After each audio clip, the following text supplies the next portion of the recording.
Petro and Taylor were a simple couple who lived in a small, quiet town. They worked hard every day and never had time to rest. One cold evening, Taylor looked out the window and said nothing for a long time. Then she turned to Petro and said, "I want to see Paris before I am old." Petro looked at her and felt something warm move inside his chest. He nodded slowly and said, "Then we will go." The next morning, Petro took out a small, empty tin box from the kitchen shelf. He put it on the table and wrote the word Paris on a small piece of paper. Every week, he put a little money inside and never touched it for anything else. Taylor watched him do this every Friday evening without missing a single week. 6 months passed, and the box became heavier with each new week. One night, Petro opened it and counted everything slowly on the kitchen table. Petro and Taylor went to the travel office on a cold and rainy morning. The man behind the desk showed them 2 tickets to Paris with a kind smile. Taylor held the tickets in both hands and read every word printed on them. Her hands were shaking a little, but her face was full of quiet happiness. Petro paid, and the man wished them a wonderful and unforgettable trip. They walked home slowly in the rain, and neither of them said a single word. Taylor opened the old brown suitcase and placed it flat on the bed. She folded every piece of clothing carefully and placed it in a perfect order.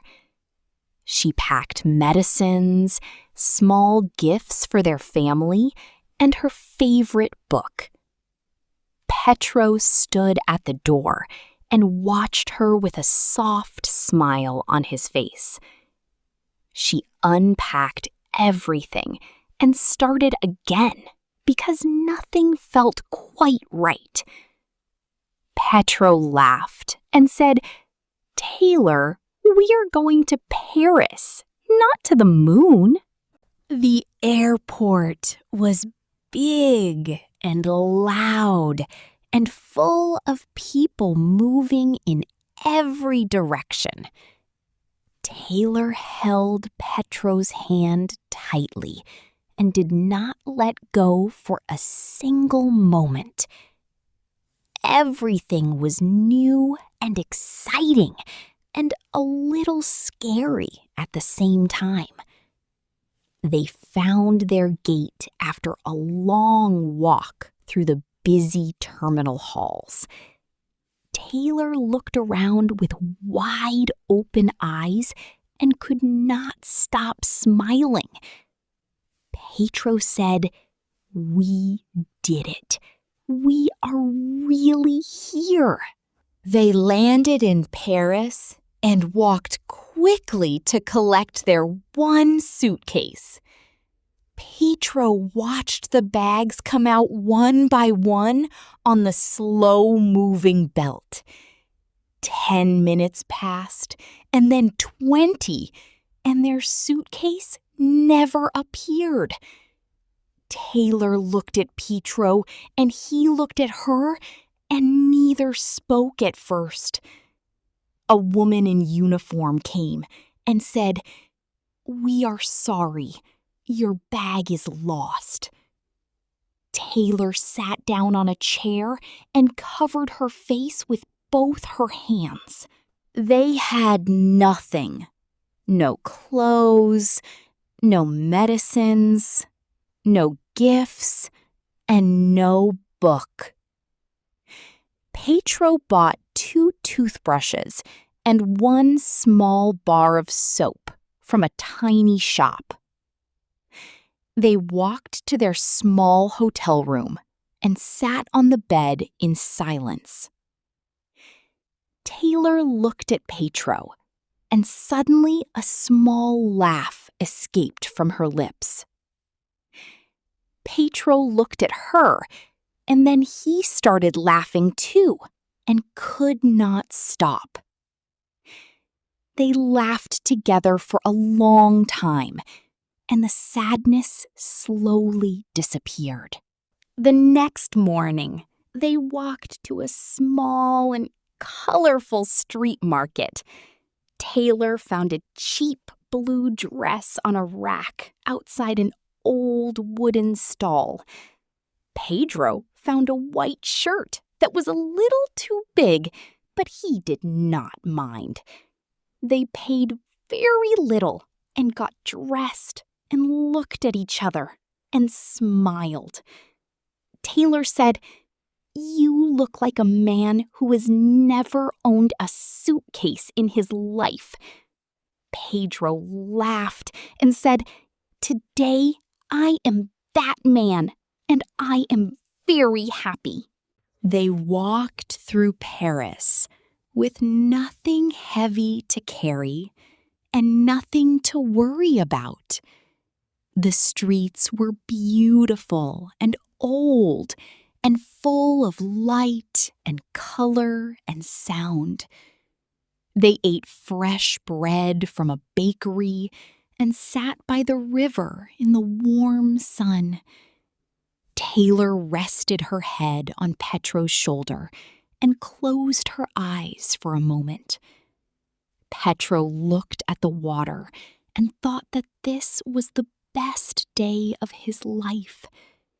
He did not say it out loud, but Taylor felt it and held his hand a little tighter. That evening, they stood at the bottom of the Eiffel Tower and looked up. The lights of the tower began to sparkle, and Taylor made a small, quiet sound. Petro looked at her face and saw tears moving slowly down her cheeks. He did not ask why, because he already knew, and he felt the same way inside. She whispered, "I never thought we would really be here, Petro." He put his arm around her and said, "I always knew we would." The next morning, the hotel phone rang early, before they were fully awake.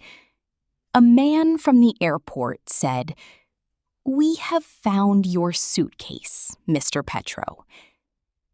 Petro thanked him and put the phone down and looked at the ceiling quietly. Taylor sat up in bed and asked what happened, and he told her the news.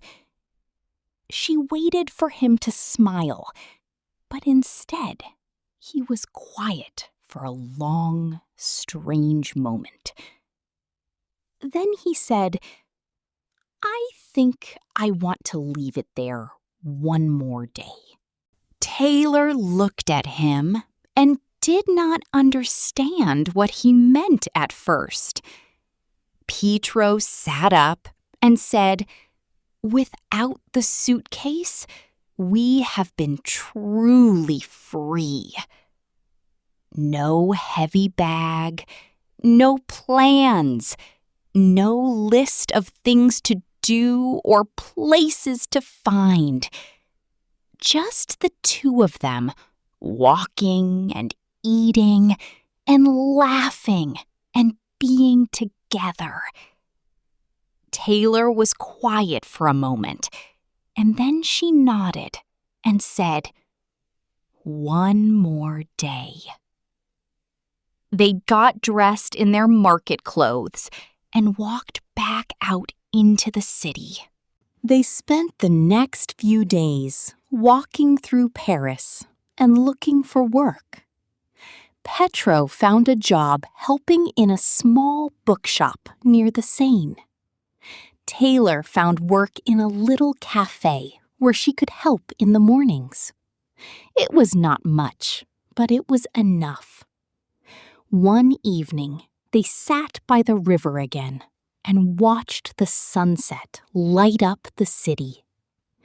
Petro took her hand and said, "We have nothing, but we have each other. That is more than I ever dreamed of." Taylor smiled and leaned her head on his shoulder as the lights of Paris began to glow. One Saturday, they decided to give themselves a small day of happiness.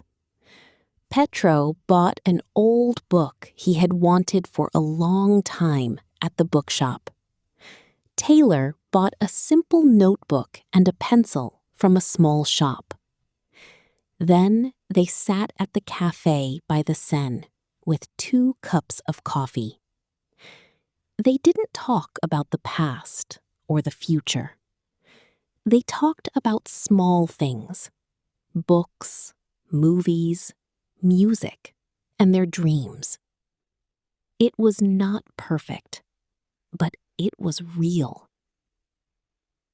Sometimes, Petro said, the smallest moments become the best memories. The plane took off as the sun set behind the clouds. Taylor looked out the window and held the tickets in her hand. She thought about the small cafe, the music, the laughter, and the way Paris had changed them. When the plane landed, the cold air welcomed them back. The city was the same as before, gray streets, old buildings, and the same busy life. But they were not the same. They walked out of the airport, hand in hand. Taylor looked at Petro and smiled. Then she asked softly, "When do we go back?"